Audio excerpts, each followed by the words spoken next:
Hey guys, Dr. Lera here. Today I'm here with Nala. You may notice that Nala is here from previous video, or not actually, because we had technical difficulties now that I'm thinking about it. But the purpose of the video today is to talk about this red thing over here that you guys might have been able to see. It's called, normally called a cherry eye. So if you guys stay tuned, we'll talk about what it is, how we diagnose it, what the potential cause is, and what the different ways to go about treating it. Stay tuned and we'll get into that shortly.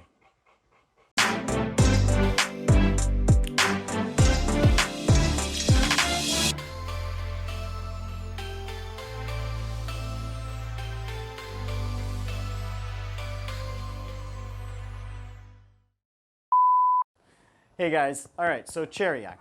So what is it? First things first, there's a little gland that if you guys didn't notice, it typically sits kind of like in this area underneath the tissue.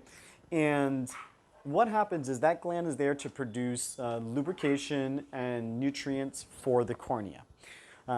It's normally held in place by some fibrous tissue some fibrous tissue that'll keep it in place. And we suspect, we don't know for sure, but we suspect that it's tied to some sort of genetic issue where it causes laxity or looseness in that tissue that keeps the gland in place. And it ends up kind of popping up and seeing what you see. In regards to how do we go about treating it, typically you'll go ahead and use some drops with steroids to try and get the swelling down and try and get it back into place. Usually that's not going to work long term. I think the term or the phrase that's used is rarely.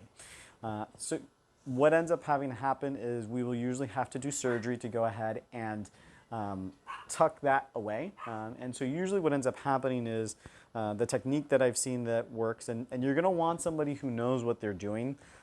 This was something that honestly I tried doing when I was earlier in my career, and I didn't do it successfully to the point where the gland stayed in place. So now I don't even bother doing those particular procedures just because of the level of care that I try to provide for my own clients.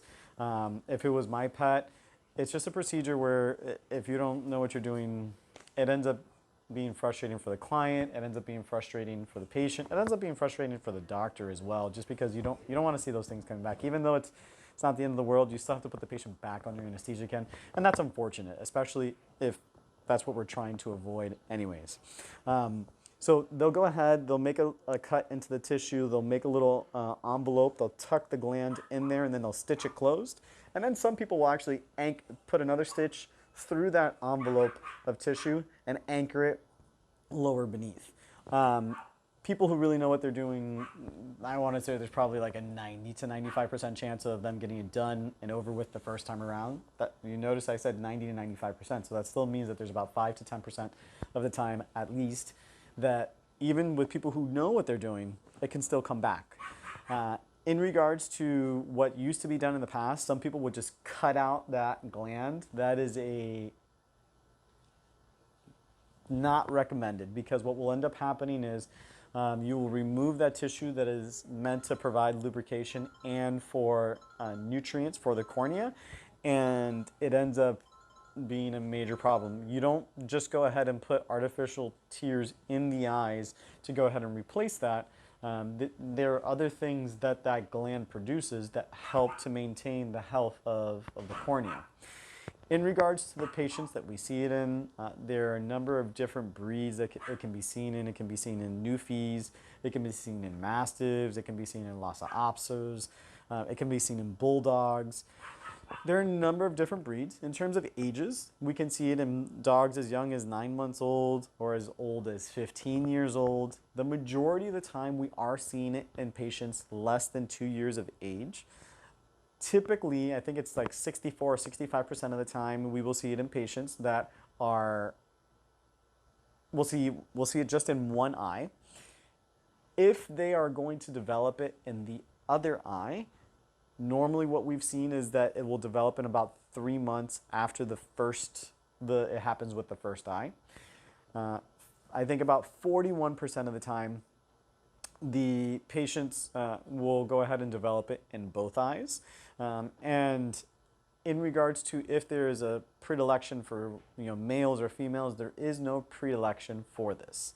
The last thing I did want to mention is there is nothing that you did or didn't do that caused this to happen, or that somebody else did that could have caused this to happen. We don't have anything that really indicates that to be the case. So this is just really, as of right now, we suspect to be a genetic issue. And other than just trying to not breed the dogs that are having these issues, there's not much else you can do to prevent this from happening. If you guys found this video helpful, please give us a thumbs up, subscribe. If you know somebody who needs to watch it, please share it with them. Thanks for watching. Have a blessed day and take care.